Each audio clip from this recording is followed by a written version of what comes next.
When I was a kid, my school ran regular tornado drills. Given the location of our town and its rich history of destructive storms, we were all expected to take it seriously. But me being a kid, I honestly can't say I did. The only thing I remember about that first drill was how awful the siren sounded. It was different from the fire alarm. It had this strange pitch that physically hurt your ears if you didn't cover them. That was largely why I wrote those drills off. From my childish perspective, it was just one of those strange things adults made us do. But then, less than a month before summer vacation one year, that ear-splitting alarm sounded one fateful morning. I groaned in annoyance at first, thinking it was just another drill. But then, I noticed the look on my teacher's face. I'd never seen anything like it before. It was a look of real fear. Before the alarm could get through its final round of sirens, my teacher, he was usually so kind and soft-spoken, spoke out these commanding orders. "Get away from the windows! To your corners! Now!" At first, everyone in my class was too shocked to move, having never heard our teachers use that tone before. But me, I was already out of my seat and rushing to my designated corner.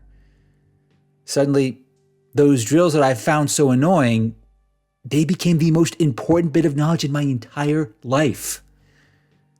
Before I even got into the crouched position we learned, the alarm grew louder. And by then, it sank in for the rest of my classmates. This was not a drill. And just as everyone began running for cover, the power went out. Later on, I learned that the tornado touched down just outside of a substation, less than 2 miles from my school. What followed next was hard to put into words. And that's because I closed my eyes, covered my ears, and prayed for this to be over. Once everyone was in position, there was this brief moment of dead silence. But that ended quickly once we heard the first round of thunder. Moments later, the winds picked up, and they intensified fast. Before we knew it, they were howling, like the sky above was yelling at us. It quickly drowned out the cries of fear. Some, I admit, came directly from me.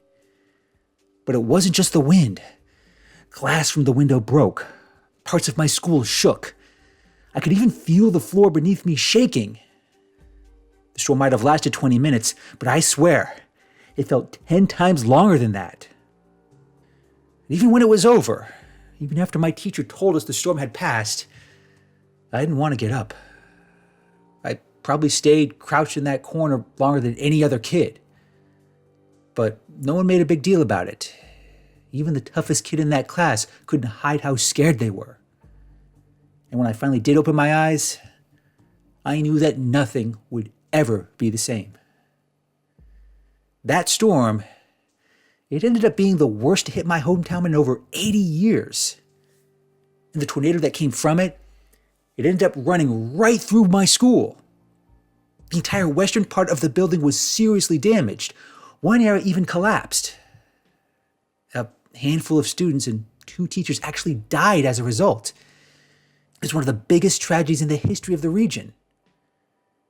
That same day, when my mom picked me up, I swear she hugged me so hard I felt a rib crack. My dad later did the same, clinging to my shoulders and telling me how scared he was, thinking I'd been one of those kids caught in the rubble. And had this storm just hit a few months earlier, I probably would have. I'd actually switched classrooms a while back. And yeah, that did leave me with a hefty amount of survivor's guilt. It didn't matter that I was just 8 years old at the time. Knowing I could have easily been in the path of that storm, it really messed with me. But it also had another major impact. It made me take every drill very seriously. Be it a tornado drill, a fire drill, or hell, any emergency drill of any kind. And sure, that did earn me some strange looks, mostly from people who had never experienced being in the path of a frickin' tornado. I now imagine some of those people, actually, no, I don't even want to go there. I can't let myself think those kinds of thoughts. Because This isn't about why I take emergency drills so seriously. It's not even how I dealt with the aftermath of that fateful storm. I'm sharing that memory as a prelude to another drill that I regularly experienced. But this particular drill at this particular school, it was different. Forget natural disasters. Forget active shooters. This drill was intended for a special kind of danger. A kind nobody was supposed to understand, especially kids. But I guess I was extremely lucky, or extremely cursed, depending on how you look at it. Because what I learned about that drill, I honestly wish I could unlearn. Believe me, I never set out to learn such disturbing things about the Richard Winard Believe me, I never set out to learn such disturbing things about the Richard Winard Academy. The only reason I was even at that school was because of how my parents reacted to that historic storm. They were understandably horrified at how close they'd come to losing me. That also hastened their desire to move us out of that town. It was actually something they'd been planning for years. But when that storm wiped out a good chunk of the town overnight, that just accelerated the timetables. My dad promptly sold the contracting business he'd been running with my grandfather since he was 25. He actually ended up getting a lot more than expected. That was kind of how he justified sending me and my siblings to a private school in our new hometown. This place was over 1,500 miles away from where I grew up, nestled near some mountains with no history whatsoever of tornadoes or hurricanes. It was also quite affluent, full of big, fancy houses owned by families with seven-figure incomes. And the Richard Winard Academy was just one of numerous respected institutions. If you lived within 5 miles of the campus, you were expected to send your kids there, even if you could barely afford their tuition. And I guess my family fell into that category. Because even with the money my dad made selling his business, we were considered the least affluent of this otherwise affluent community. That earned me and my siblings a fair amount of scrutiny, especially kids whose families had boats, summer homes, and backyard pools. But my parents never let that scrutiny get to them, so I didn't either. That surely wasn't easy during my first year at the academy. I largely kept to myself, trying to hide the fact that I didn't have the fanciest new gadgets or the nicest, trendiest clothes. Initially, I thought I hid it well, because most of the kids seemed to avoid me. However, that actually turned out to be a false assumption. Because one day, while pretending to listen to music, I overheard this weird conversation between a couple of boys my age. That new kid, the one from the Midwest, you think he's next in line for, It has to be why they let him come here, right? I knew they were talking about me, but this felt different, as though they knew something that a kid like me wasn't supposed to know. And yeah, that bothered me, but it also sparked my curiosity. I did not like being kept in the dark. Ever since I survived a tornado, I resented being protected from harsh truths. I didn't care how young I was. Surviving something you don't think you should have survived, that tends to make you hyper-aware of secrets, lies, and half-truths. My first instinct was to confront these two boys and probe for details, but that would have revealed that I knew more than they wanted me to know. I figured the only way they would reveal more is if they thought I was still ignorant. Was that a little deceitful on my part? Yeah, it probably was. But by pretending to be as dumb as they thought, it might have ended up saving my life.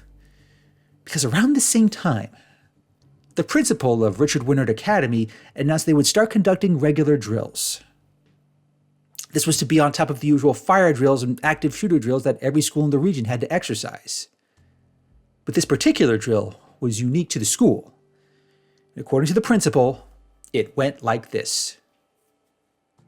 At the time of the drill, a special siren will sound 6 times, followed by a brief pause.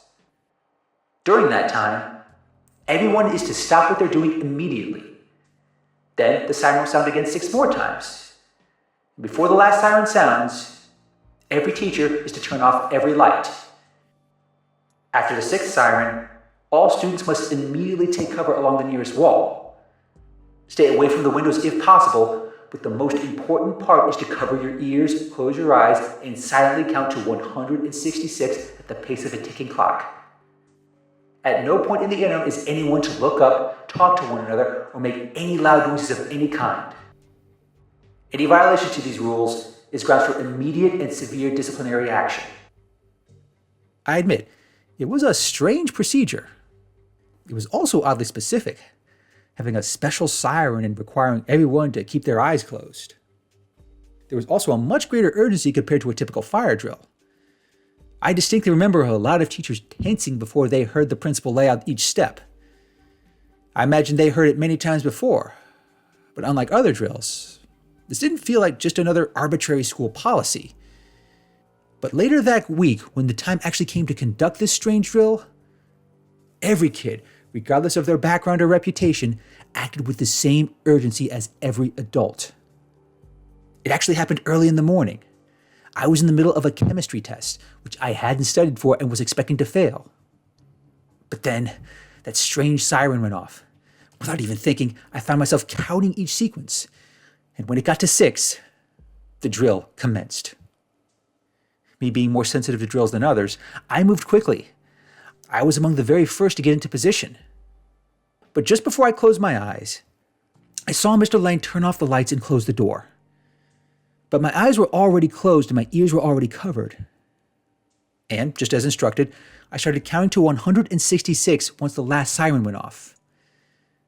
However, I did not cover my ears as hard as most. I guess my curiosity got the better of me, and part of me hoped that those same boys from earlier would start muttering under their breaths, revealing more details about what they'd been talking about and why they thought it applied to me. But even though they were just a few feet away from me, neither one of them made a sound. This was probably routine for them, so much so that it was practically a reflex. Halfway through the counting, I would have covered my ears tighter. But then, I heard something. They were footsteps. Faint but distinct footsteps. They weren't coming from inside the classroom. No, this was from just outside the door. Even with my ears partially covered, I could hear these thick, heavy steps pounding into the polished floor. I could actually feel the echoes of each thud. At first, I thought it was just my mind playing tricks on me. But now, I knew beyond any shadow of a doubt. Everyone in that room felt it too. Every kid, young and old, every teacher, be they fresh out of college or nearing retirement. There was something, someone out there walking around. But nobody wanted to see it. Nobody even wanted to acknowledge it. To admit that meant revealing that they had broken the rules of this special drill. And nobody was going to risk that. Not if they knew they could get caught, that is. That first drill ended up triggering me in all the wrong ways. But it also inspired me. And maybe that's kind of fitting. Because I'd once learned the hard way why these drills matter. But that situation was different. I knew what a tornado was. But this, nobody seemed to know what it was. Nobody seemed to know why. None of the kids who've been going there for years, and not the adults either. I only learned later that the Richard Wynard Academy had been doing these drills in some form or another for over 70 years. And the number of people who knew the truth behind it, it was an extremely short list. But those details didn't matter to me. Not then and not now. Because when the first drill ended, I became determined. Whatever this was, whatever this drill was meant to prepare us for, I was going to uncover its secrets. That meant changing the way I conducted myself at the academy. It also meant breaking a few rules that I wasn't comfortable breaking. But that actually ended up being the easy part. The hardest part was being patient and waiting for the right opportunities. Remember, I'm still a kid surrounded by a bunch of other kids who don't know any better. Being patient, keeping a low profile, and listening for hints and details, that's a challenge at any age. But since I was a quiet kid to begin with, I guess it just played to my strengths. So a number of months went by without incident. I still attended class, I did all my homework. I never said more than was necessary. And during this time, we did 2 more of these drills. They all happened during different times of the day. One happened while I was in the middle of gym, and the other happened while I was in the middle of a midterm. But regardless of the time, location, or general mood, everyone reacted the same. The teachers and administrators all took this intense, urgent demeanor. Me being extra sensitive to drills in general, I was often among the first to get into position. But that also gave me an opportunity to listen in before the footsteps came.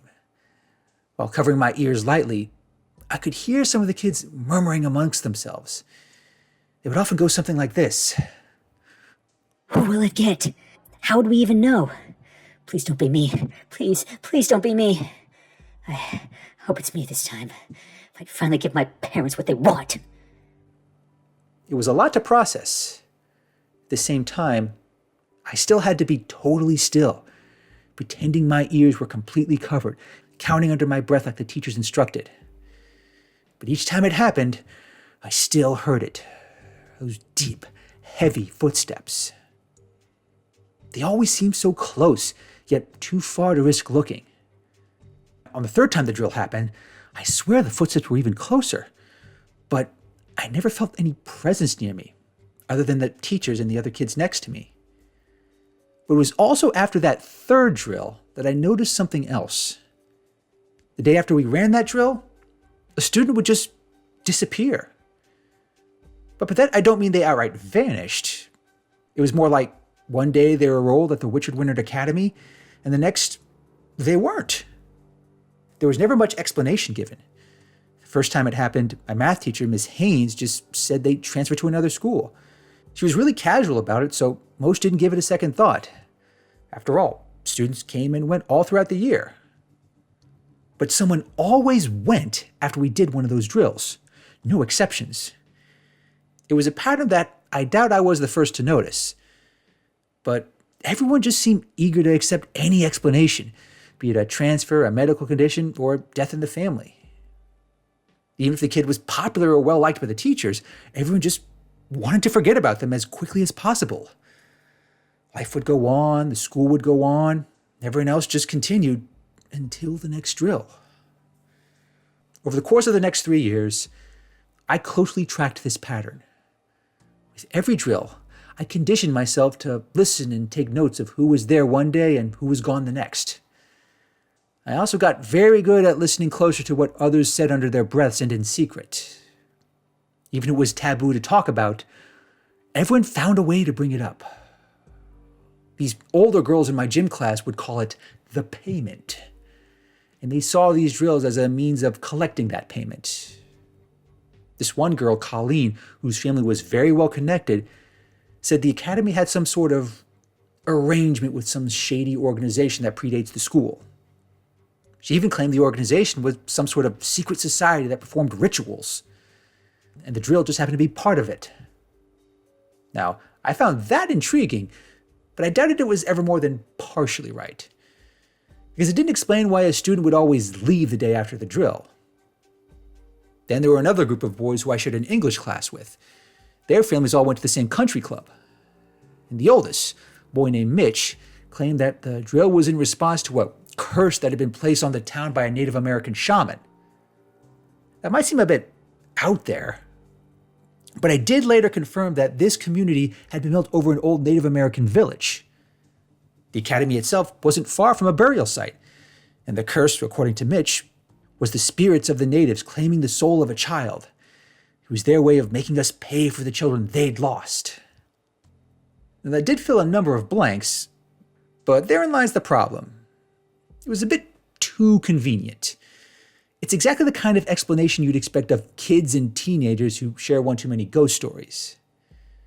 And yeah, I admit I did look into it, but I only confirmed that while this land and the grounds of the school had once been populated by natives, they had long since vacated the area before it was ever settled.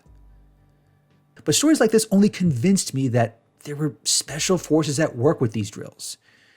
The Richard Wyndham Academy wouldn't take them so seriously if they were just rumors or superstition. But the students, they were never going to know the truth. They could only ever notice the patterns. Those patterns still led to plenty more rumors, ranging from the teachers being in some sort of crazy cult to alien shapeshifters. But they all had a similar theme, the idea of paying a price for something. And for an affluent community full of rich people, that carried a lot of weight. A couple more years go by, and I'm a teenager at this point. And I'm still following these drills, hearing those footsteps, dreading the sound of that distinct siren. But during this span, I focus less on what my fellow peers say and more on what teachers and administrators say. That proved quite difficult, because they're a lot more organized, and they never talk about these drills when they think students are around. So I ended up getting creative. I had to make sure I was closer to teachers and administrators, especially if it had been a while since the last drill. Again, it required patience and even a little deceit on my part. I often had to pretend I was sleeping, studying, or listening to music. But eventually, one teacher did slip up. This old social studies teacher, Mr. Price, was dealing with the death of his wife. So he'd been understandably off. Then, one day, during lunch, he just started talking without thinking. "Oh, I miss her so much. It hurts. Part of me wants to forget, like we do every time with a kid when it comes to..." He got cut off by a nearby administrator, gesturing with his fists angrily as if to remind him where he was. Mr. Prince got the message and shut his mouth immediately. He was sent home that same afternoon, and he didn't show up again for another week.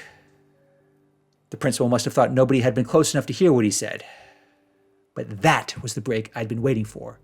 That helped me make the connections that I'd spent years trying to figure out. These strange drills, these kids disappearing the next day, the footsteps I heard every time they happened. I didn't know the extent of those connections, but I knew they were there. And I was determined to uncover the full truth. My first recourse was to figure out which of the students had disappeared after the drills. Then I tried to see what happened with their families. Now, that should have been the easy part. All I needed was a name and a directory, which I could easily find at a library. But even after I made contact with some of these families, often pretending to be a former classmate, I encountered more complications. The parents of these kids, they got very tense when I mentioned the Richard Wynard Academy. Some claimed they'd never heard of such a school. A few claimed that their child never attended the school. One even claimed that their child had died, albeit in a very unconvincing sort of way. For the last round of families, I changed my approach. I called them up and didn't mention the academy at all. That allowed me to learn that these kids that had once been my peers, they were still alive, but they were different. Just talking to them over the phone, they sounded less like kids and teenagers and more like abused pets. They were so soft-spoken, so meek, so utterly subservient to their parents that I had a hard time believing they were the same kids. But it was the last kid that I talked to that really stuck with me. I'd pretended to be a childhood friend of his, claiming my parents were thinking about moving to his area. He was so nervous with every word he said. I think his mother must have been looming over him somehow. I eventually decided to end the call early, but before I hung up, he said this under his breath. Please, don't let him follow you here. Don't let him... The line went dead after that.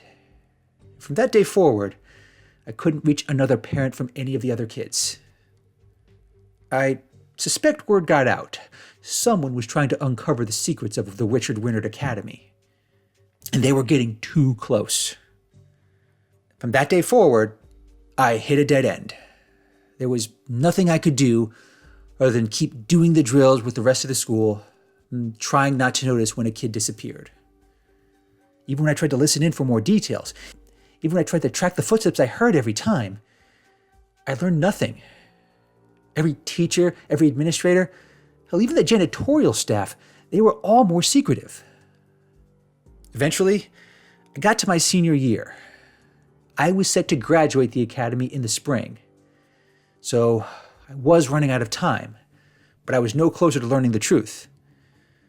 Part of me really did want to let it go. Despite being so distracted by these drills, I did well enough at the academy to draw interest from a few major colleges. My parents had already prepared my applications. And I was in a good position to be the first in my family to ever graduate college. But I just couldn't let it go. In the waning months of my senior year, I made a decision. If there was another drill, no matter where it was, no matter when it happened, I would not follow the protocol. I would keep my eyes open. I would not cover my ears. Whatever this thing was, I was going to confront it. That opportunity eventually came on a windy, rainy day in March. It was the last day before spring break. I had just gotten out of lunch and was getting my book from my locker. Then I heard that all too familiar siren. I heard the urgent orders of multiple teachers, as well as the vice principal. On instinct, I took cover in an area near a stairwell. But I remembered my plan. First, I waited until everyone else was in position. Then, when the lights went out and everyone started counting, I listened for the footsteps. Eventually, I heard them, and they were a lot closer than usual. A lifetime of taking drills seriously made what I did next very difficult. It took a lot more willpower than I care to admit, but I did it. I silently rose from my corner, turned around, and looked through the darkness towards the footsteps. What I saw filled me with cold, unending dread. You broke the rules. That voice, it was not human. The figure it came from wasn't human either. Not entirely. It was like a shadow made flesh. This tall, imposing figure cloaked in this rag-like garb. It did have a face, but it was obscured. It also had these strange silver rings on its hand, which shimmered in the darkness. When it approached, I swear, time itself stopped. I couldn't move, I couldn't speak, but the figure, it almost seemed impressed by my defiance, but it also didn't hide its dismay. I know you. You've been listening. You've been searching. Most who do what you've done tend to disappear from view and from memory. I legitimately feared for my life at that point. This thing was going to kill me, erase me, make my parents forget I ever existed. A lot of horrible possibilities rushed through my mind. But this being, it chose a different fate for me. But you're different. You sought the truth, and you honored every drill, complied with every rule. Most of the students who come here, they may abide by the Academy standards, but they rarely honor them once they leave. This school and everything it stands for, it cannot stop the moment students graduate. I will not allow it. In that instance, my demeanor shifted. I was still very afraid, but I also sensed it was distressed. This being saw these drills as an exercise in the Academy's standards. I know every school has standards, even fancy private schools. But how many students actually appreciate them after they leave? This thing, this entity born from this prestigious school, it just couldn't let that stand.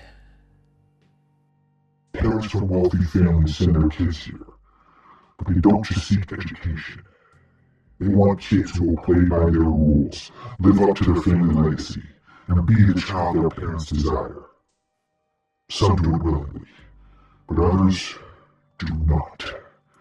And for those I know will never comply, more drastic measures are taken. The being then held his hand up, and in the silvery rings that graced its darkened flesh, I saw what looked like images of kids. But they were not just images. I claim a piece of their souls. I take from them the will to defy the rules. For that, their parents are grateful. The school is grateful.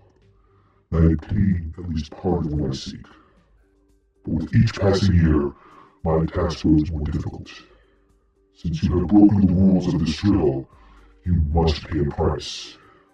But rather than take the whole of your soul as penalty, I offer you an opportunity.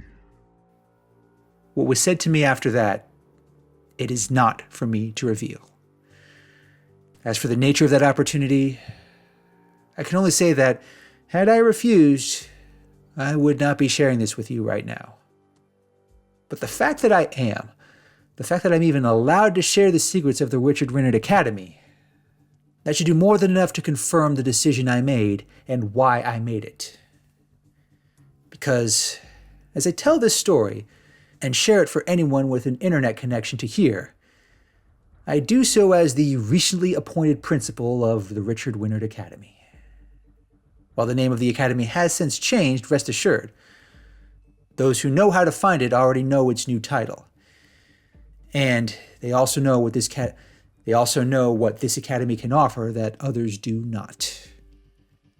I fully expect those who hear my story will be disturbed, regardless of whether they believe it to be real. But I share it because it's a choice I have made, a choice born from the consequences I incurred from defying the rules of the academy's drills. Nonetheless, I've also chosen to make the best of it. Since graduating from the academy, my appreciation of the rules and the drills we use to instill discipline have only grown. And they'll continue to grow as I aid my shadowy partner in enforcing the academy's standards. Because, at the end of the day, breaking rules should have consequences. And here at the Richard Renard Academy, those consequences just happen to come at a far higher price. A price you cannot and will not avoid.